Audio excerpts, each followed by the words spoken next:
เซ็กซี่หรือการเพอร์ฟอร์มบอดี้ต่างๆมันลดน้อยลงนะครับแล้วทำให้น้องบางครั้งพอไม่คุ้นชินเหล่านั้นเดินแล้วมันดูไม่สวยนะครับแล้วพลังการเพอร์ฟอร์แมนซ์มันดรอปลงนะครับนะเพราะฉะนั้นให้ระวังเรื่องรองเท้าและทุกครั้งที่เรียกซ้อมเป็นไปได้จะขอไม่มีข้อแม้ว่าชุดยังไม่เสร็จหรืออะไรก็ตามเพราะฉะนั้นเราคุยกับดีไซเนอร์หรือทีมที่ทำชุดให้เสร็จนะครับนะคือ20ต้องเสร็จ21เอามาส่งนะครับนะแล้ว22วันจริงแล้ว21คือรันทรูต้องมีชุดนะครับและ22คือวันจริงนะครับวันจริงเนี่ยผมไม่อยากให้น้องต้องมานั่งกังวลในการซ้อมแค่รันทรูกับกล้องให้เห็นอีกครั้งหนึ่งแล้วก็ไปแต่งหน้าผ่อนคลายแล้วเตรียมที่จะพรีเซนต์ในรอบ National Costume นะครับนะโอเคแล้ววันที่23เป็นคนที่เราจะต้องพรีเซนต์มากที่สุดไม่ใช่ชุดนะครับชุดเป็นการส่งเสริมบุคลิกภาพและทำให้น้องโดดเด่นและสวยขึ้นเพราะฉะนั้นอะไรก็ตามที่เป็นลดทอนทำให้เขาดรอปลงเราต้องแก้ไขนะครับฝากทีมงานทุกคนนะครับแล้วเราก็จะกลับมาที่กรุงเทพสวัสดีนะคะเจอกันทุกปีเลยโอ้ขอบคุณค่ะขอบคุณแฟนคลับของพี่ฟ้าขอบคุณปลาสวายที่มาหากันวันนี้ด้วยนะคะมาด้วยใจจริงๆอ่ะก่อนอื่นเลยนะคะก็สวัสดีนะคะทางพีดีนะคะแล้วก็ผู้ใหญ่ทุกท่านรวมถึงสวัสดีน้องๆด้วยพี่ๆสื่อรวมถึงคนที่รับชมอยู่ทางแกลนทีวีตอนนี้นะคะตั้งแต่นั่งมาตลอดระยะเวลาเกือบชั่วโมงแล้วพี่ฟ้าอันดับแรกเลยขอชื่นชมกับทางทีมงานของ MGI ก่อนคือกราฟิกหรือว่าการจัดงานสังเกตไหมว่ามันมีการพัฒนาขึ้นเรื่องของภาพ CG หรือว่าตารางต่างๆภาพต่างๆที่น้องๆได้เห็นขอเสียงปรบมือให้ทีมงานหน่อยได้ไหมคะคือไม่ใช่แค่น้องๆเองที่จะต้องพัฒนาตัวเองอยู่เสมอนะคะทางทีมงานหรือว่าองค์กรก็มีการพัฒนาอยู่เรื่อยๆก็คือเจนใหม่แล้วก็จะเห็นว่าภาพต่างๆหรือว่าแม้กระทั่งธีมต่างๆในการจัดงานในปีนี้ก็จะมีความเขาเรียกว่าแปลกใหม่ขึ้นนะคะพี่เบลก็สวยมากๆเช่นเดียวกันวันนี้พี่เบลติดภารกิจนะคะอาจจะไม่ได้มาเจอน้องๆเนาะอยู่ที่ฟิลิปปินส์เป็นเจอพี่ฟ้าไปก่อนละกันนะคะ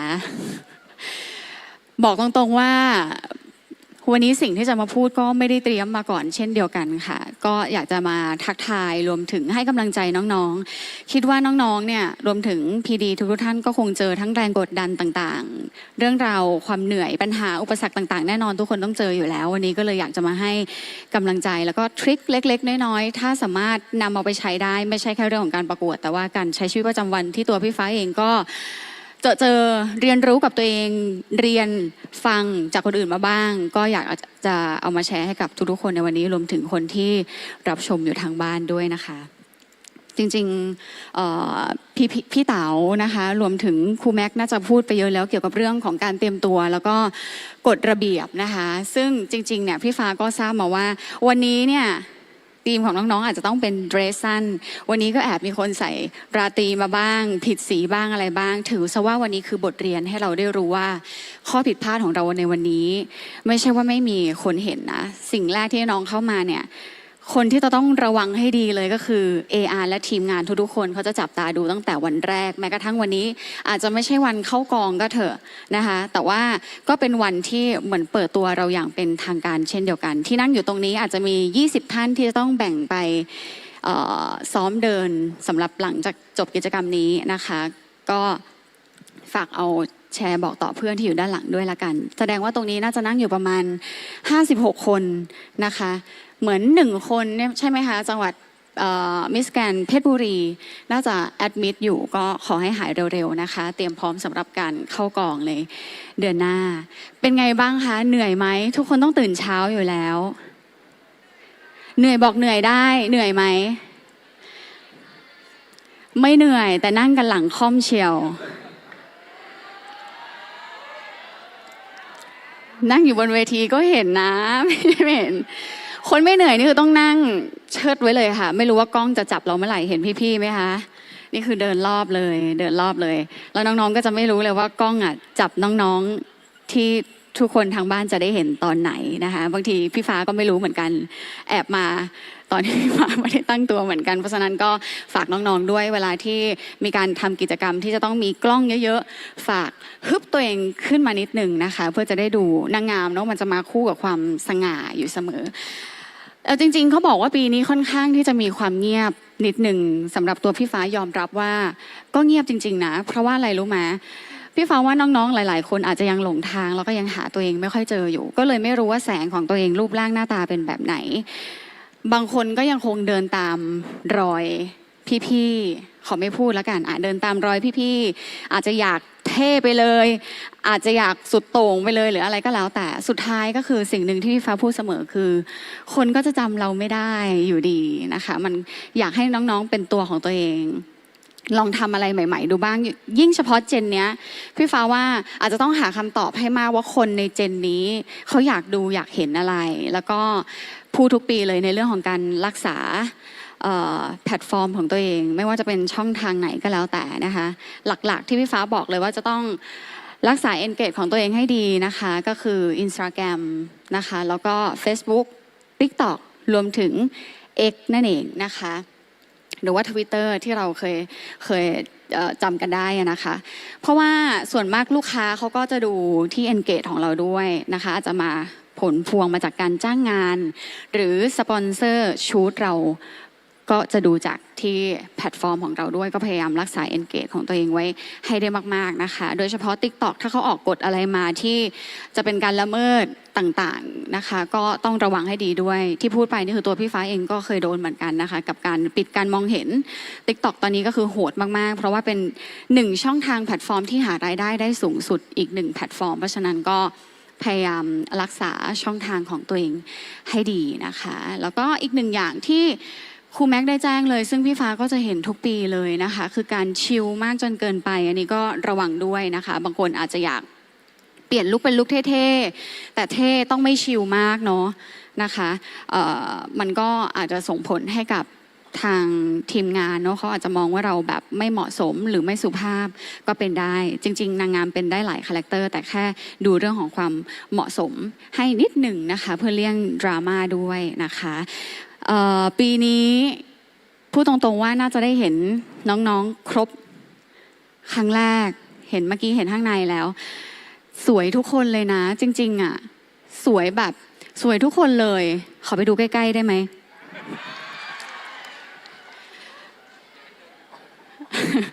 สวยจริงๆอยากให้ภูมิใจเลยว่าจริงๆน้องๆปีนี้นี่คือสวยกันมากๆทุกคนแต่แปลกว่าทำไมถึงบางคนอาจจะยังอะไรคะ บางคนถึงไม่มี engage ที่ดีแล้วก็ยังไม่ได้ถูก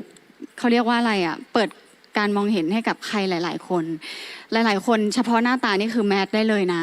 ที่พี่ฟ้าเห็นณตอนนี้นะคะเพราะฉะนั้นพยายามหาช่องทางของตัวเองให้เจอหาแสงของตัวเองให้เจอสวยจริงๆอย่างเช่นมิสแกรนอะไรดีนะอ๋อยืนเลยเหรอคะนี่คือถูกต้องนะไม่ต้องรอให้พี่ฟ้าเรียกมิสแกรนอะไรลูกลพบุรีสวยมากตาคมผิวเข้มผมดำสวยนะคะมีใครอีกไหมคะโอเคนี่คือ energy ที่ถูกต้องนะคะอย่าอ่อมเด็ดขาดมิสแกรนอะไรคะ101มิสแกรนน่านโอ้น่านนี่คือชุดมาสวยมากเลยนะคะสวยมากๆถ้าเป็นเกาะอกเรดนี่พี่จะคิดไปอีกรูปแบบหนึ่งเลยสวยมากๆค่ะมิสแกรนศรีสะเกษใช่ไหมคะสวยจังเลยนะคะแล้วก็มิสแกรนอะไรคะหนองคายเห็นไหมว่าบางคนอาจจะยังกลัวที่จะยืนขึ้นมาพรีเซนต์ตัวเองเห็นไหม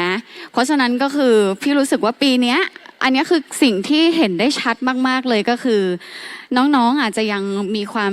กล้าแสดงออกค่อนข้างที่จะน้อยถ้าเปรียบเทียบนะขออนุญาตเปรียบเทียบนิดนึงอย่างปีพี่กฎชเบลนี่คือแบบทุกคนเอเนอร์จีล้นมากพร้อมที่จะกระหายมงพร้อมที่จะทำทุกอย่างให้ตัวเองมีแสงแล้วก็มีซีนที่ดีแต่ว่าพี่ฟ้ารู้สึกว่าปีนี้น้องๆรู้สึก energy ค่อนข้างที่จะน้อยเหลือเกินนะคะยังมีเวลาวันนี้วันที่เท่าไหร่นะคะ วันนี้ วันนี้วันที่6ค่ะทำงานลืมวันลืมคืนไปแล้วค่ะยังมีเวลาอีกเกือบเดือนให้น้องๆได้เตรียมตัวก่อนที่จะเข้ากองพี่ฟ้าเชื่อว่าเราจะต้องกลับมาพร้อมกับ energy ที่ล้นกว่านี้ขอล้นกว่านี้ละกันนะคะ สวยแล้วก็รูปร่างหน้าตาหุ่นเหินพี่ฟ้าว่า beauty body ได้ละทีนี้ขอแบบ energy ที่กระหายมงกว่านี้นะคะสวยนะมันสวยเท่ากันหมดเวลาเรายืนเรียงกัน77คนเนี่ยนะแต่ว่าเวลาที่เราจะจำใครได้เนี่ยมันจะต้องทำให้ตัวเองชายออกจากข้างในจริงๆเพราะว่าข้างนอกอะทุกคนสวยเหมือนกันความสวยก็แตกต่างกันออกไปนะคะเช่นทุกปีอ่ะตัวเต็งหรือม้ามืดมีมาทุกปีค่ะหรือว่าอย่าเพิ่งถอดใจกับสิ่งที่เราคิดว่าเฮ้ยเราแน่ๆเลยสงสัยปีนี้คนนี้มงแน่ๆเลยพี่ฟ้าว่ามันหักปากกาเซียนเกือบทุกปีคนไหนที่เป็นม้ามืดบทจะแซงมาก็นำไปเลยเผลอๆถึงมงเลยด้วยซ้ำเพราะฉะนั้นโอกาสเป็นของทุกคนได้เสมอนะคะม้ามืดเขาเรียกว่าดาวที่ไม่มีวันท้ออ่ะเขามักจะปลุกให้ตัวเองสู้ในทุกๆวันอย่างเต็มที่อย่างน้อยถึงเส้นชัยจะชนะไม่ชนะแต่เราไม่เสียดายอยู่แล้วส่วนคนที่เป็นตัวเต็งคิดว่ายังไงฉันก็มงแน่ๆก็อย่าชะล่าใจทำทุกวันให้ดีเช่นเดียวกันนะคะเพราะฉะนั้นอยากจะให้น้องๆมีกำลังใจให้กับตัวเองเยอะๆนะคะโดยเฉพาะ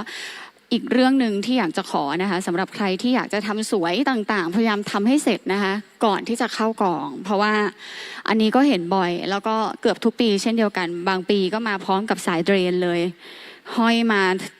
เสาน้ำเกลืออะไรอย่างเงี้ยเพราะฉะนั้นก็คือถ้าจะทำอะไรแพลนตัวเองให้ดีนะคะที่จะก่อนเข้ากองขอไม่ไปฉีดเพิ่มแล้วถ้าเข้ากองแล้วก็คือเข้าเลยแบบไม่ไปเติมกันหลังบ้านไม่ไปอะไรอย่างเงี้ยเนาะเพราะว่าบางคนแอบไปเติมหลังบ้านทำไมรอบพรีลิมยิ้มอีกแบบไฟนอลยิ้มอีกแบบมันก็ทำให้เราพลาดได้เช่นเดียวกันนะคะบางทีเรื่องพยายามฟิตติ้งเรื่องของการแต่งหน้าบ่อยๆนะคะปัญหานี้เห็นทุกปีเช่นเดียวกันค่ะบางคนรอบนี้สวยมากพอมาถึงรอบที่จะต้องเก็บคะแนนเยอะๆดันพลาดเรื่องการแต่งหน้าอันเนี้ยตัวเต็งเราก็เห็นบ่อยเหมือนกันนะคะเพราะฉะนั้นพยายามฟิตติ้งกับพี่เลี้ยงก่อนเข้ากองเยอะๆนะคะตื่นหรือยังคะโอ้เบามากไม่รู้ว่าเสียงหวานหรือว่าเสียงมันเบาตื่นหรือยังคะ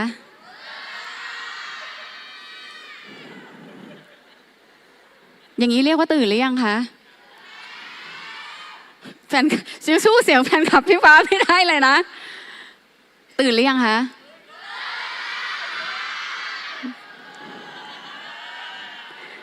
ถูกต้องอันนี้คือสิ่งที่อยากเห็นนะคะแล้วก็พยายามคีป energy ตัวเองไว้บางคนตอนต้นมา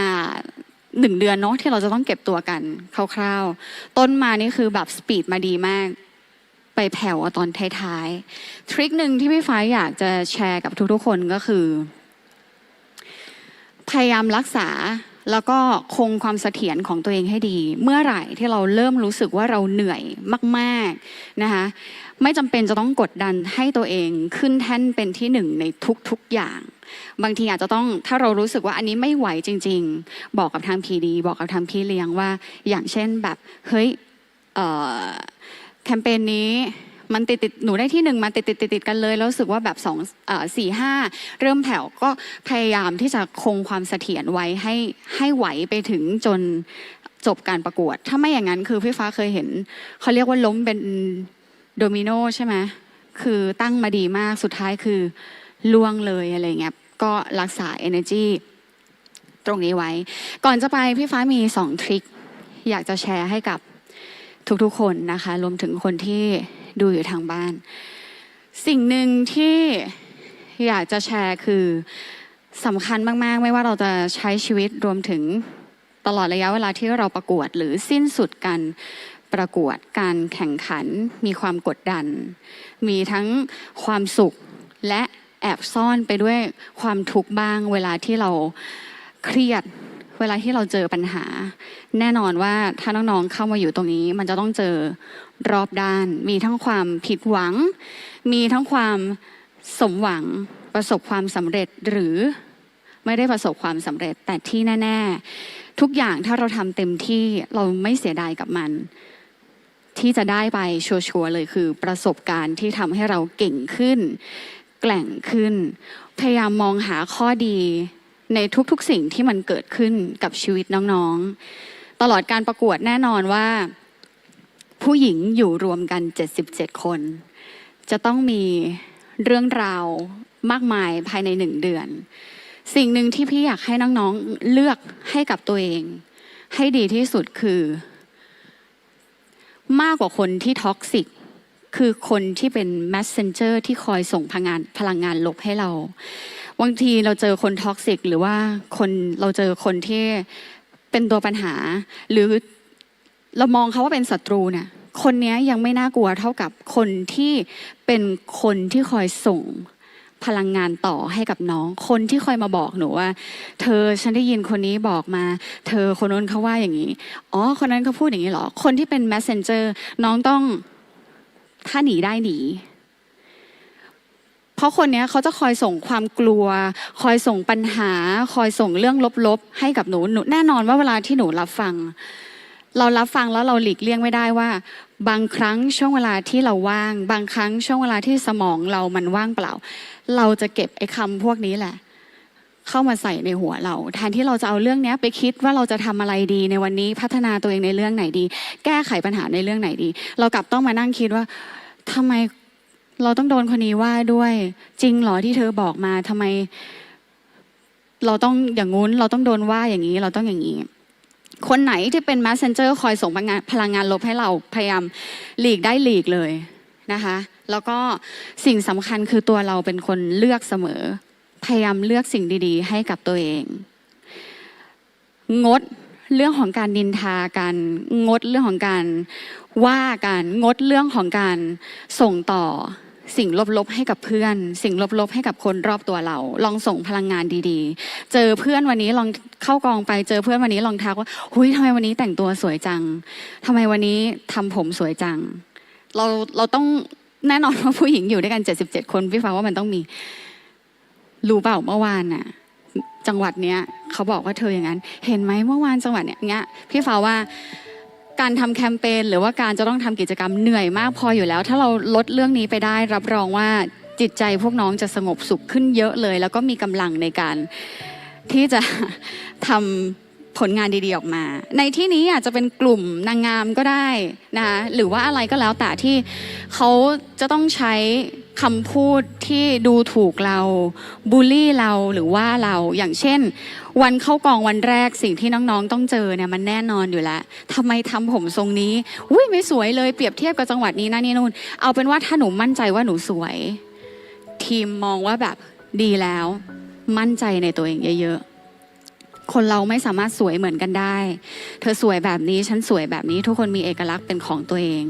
มั่นใจในตัวเองเยอะๆกล้าที่จะเปล่งเสียงของตัวเองเวลาที่เราไม่มั่นใจสมมุติว่าพี่เลี้ยงบอกว่าชุดนี้สวยแล้วแต่หนูใส่แล้วหนูรู้สึกพี่มันสั้นไปพี่หนูใส่แล้วไม่มั่นใจเลยต้องกล้าที่จะพูดดีกว่าที่เราออกมาเดินแบบไม่มั่นใจอันนี้ก็เป็นสิ่งที่หลังบ้านต้องคุยกันเยอะๆและเปิดใจให้กันเยอะๆนะคะเสียงของเด็กๆก็สำคัญเหมือนกันฝากพี่เลี้ยงทุกคนนะคะรับฟังกันเยอะทีมไหนรับฟังกันเยอะได้เปรียบค่ะบอกเลยและสิ่งสุดท้ายที่อยากจะฝากไว้ก่อนที่พี่ฟ้าจะไปในวันนี้ก็คือบางคนอยากจะเป็นอิงฟ้ามากๆบางคนอยากจะยืนในจุดที่พี่ฟ้ายืนใช่ไหมอยากจะบอกว่ามันไม่ง่ายค่ะมันไม่ง่ายจริงๆตลอดระยะเวลา4 ปีที่พี่ฟ้ายังอยู่ตรงนี้แล้วก็ไม่เคยคิดที่อยากจะยืน1ตลอดไปเพราะบางทีอ่ะมันก็เมื่อยบางทีพี่ฟ้าก็อยากนั่งบ้างอยากให้คนอื่นได้ยืนบ้างอยากได้เห็นดาวดวงใหม่บ้างเขาบอกว่าเวลาเราเปรียบเทียบกับตัวเองอันนี้น้องๆเอาไปใช้ได้นะที่บอกว่าอย่าไปกดดันว่าเราจะต้องเป็นที่1ทุกๆอย่างในการประกวดพี่ฟ้าพยายามมองให้ตัวเองเป็นพระอาทิตย์ละกันในการอยู่ตรงนี้แน่นอนว่าเวลาที่พระอาทิตย์มันส่องแสงมันทำงานของมันอย่างเต็มที่แต่เมื่อถึงเวลาที่มันจะต้องพักเขาก็ต้องพักเพื่อให้ ดวงจันทร์ให้พระจันทร์ได้ขึ้นมาทำงานในหน้าที่ของเขาใน1 วันมันไม่สามารถทำงานของมันได้ หรือว่าเปล่งแสงของตัวเองออกมาได้ตลอดทั้งวันบางครั้งก็ต้องยอมที่จะให้พระจันทร์ได้ขึ้นมาทำหน้าที่ของเขาเมื่อถึงเวลาเขาก็ต้องกลับมาทำงานใหม่แล้วก็เปล่งแสงสว่างอย่างสม่ำเสมอในทุกๆวันพี่ฟ้าเปรียบเทียบให้มองว่าบางทีหนูไม่จำเป็นที่จะต้องเป็นพระอาทิตย์ก็ได้ในจุดที่ใครอยากจะมาเป็นแบบพี่ฟ้าอยากจะเป็นยิงฟ้าเหลือเกินลองเปรียบตัวเองเป็นดวงจันทร์ดูไหมเปล่งแสงเป็นตัวเองในแบบที่ควรจะเป็นอยู่ในจุดที่เรารู้สึกว่าเราเป็นตัวเองและเราไม่ต้องเรียนแบบใครบางคนก๊อปพี่ฟ้ามาหมดเลยทั้งเสื้อผ้าหน้าผมทั้งชุดเพราะว่าอยากจะให้เป็นพี่ฟ้าเหลือเกินถามว่าเวลาพี่ฟ้าดูพี่ฟ้าชอบไหมดูพี่ฟ้าก็ชอบมันก็ดูเหมือนไอคอนิกเนาะแต่ว่าบางทีอ่ะตัวน้องเองอาจจะเหนื่อยเพราะว่าเมื่อไหร่ที่เป็นพี่ฟ้าปั๊บคนอาจจะพูดถึงเยอะแต่เขาไม่ได้พูดถึงในทิศทางที่เป็นเราพูดถึงก็จะต้องพูดถึงพี่ฟ้าเช่นเดิมอันนี้คือสิ่งที่เจอทุกๆปีไม่มากก็น้อยเพราะฉะนั้นหาตัวเองให้เจอหาพลังงานดีๆให้กับตัวเองเยอะๆแล้วเวลาที่อยู่ในกองมีปัญหาอะไรอยากปรึกษาAR ปรึกษาทีมงานได้เลยพี่ฟ้าเชื่อว่าทุกคนพร้อมที่จะรับฟังนะคะแล้วก็ฟังปัญหาโดยตรงจากองค์กรหรือว่าสอบถามพี่ๆที่เจอสตาฟทุกคนสามารถถามได้อย่าเครียดแล้วก็อย่าเก็บไว้คนเดียวเพราะฉะนั้นในทุกๆปีจะมีดาวเป็นของตัวเองจะมีพระจันทร์เกิดขึ้นเสมออย่างพี่กฎชเบลอย่างพี่หลินหรืออย่างพี่อุ้มหรือทุกๆปีที่ได้มงมาทุกคนจะเป็นตัวของตัวเองพี่ก็หวังว่าน้องๆจะเป็นแบบนั้นแล้วก็พี่ฟ้าก็จะรอยินดีต้อนรับทุกๆคนเข้าสู่ครอบครัวมิสแกรนด์เข้ามาอย่างที่พี่เต๋าบอกอาจจะเปลี่ยนชีวิตน้องๆไปเลยชั่วข้ามคืนแต่องค์กรก็ไม่สามารถที่จะผลักดันน้องๆให้ไปได้ไกลได้ถึง 100% อย่าลืมว่าส่วนหนึ่งส่วนมากจะต้องมาจากตัวเราเองด้วยนะคะองค์กรเป็นเหมือนแค่สะพานที่คอยวางเพื่อให้น้องๆเดินข้ามไปส่วนใครข้ามไปถึงแล้วจะประสบความสำเร็จแค่ไหนจะไปต่อได้ไกลแค่ไหนอยู่ที่ตัวน้องๆเองด้วยเพราะฉะนั้นเดี๋ยวเจอกันในเดือนหน้านะคะก็ขอให้ทุกคนมี energy ที่ดีแล้วก็ใครหวังสิ่งไหนใช้ความตั้งใจใช้ความทุ่มเทของตัวเองไปให้ถึงพี่ฟ้าเป็นกำลังใจให้นักสู้ที่อยู่ข้างหน้าตรงนี้รวมถึงพีดีทุกๆคนที่อยู่ในตรงนี้ด้วยค่ะขอบคุณค่ะก็เพลอลงเธอไปแล้วทำไงได้ก็ใจมันคิดถึงแต่เธอล้ำไปจากที่ไม่เคยเป็นก็ไม่เข้าใจทำไมโลกของฉันต้องมีแค่เธอคงลงเธอไปแล้วจริงๆไม่อยากให้ใครมา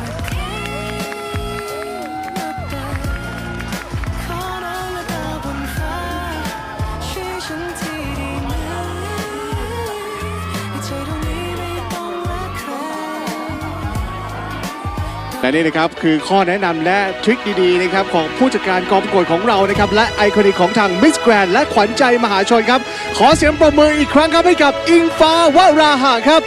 ขอบคุณอิงฟ้าด้วยนะครับสุดยอดจริงๆครับ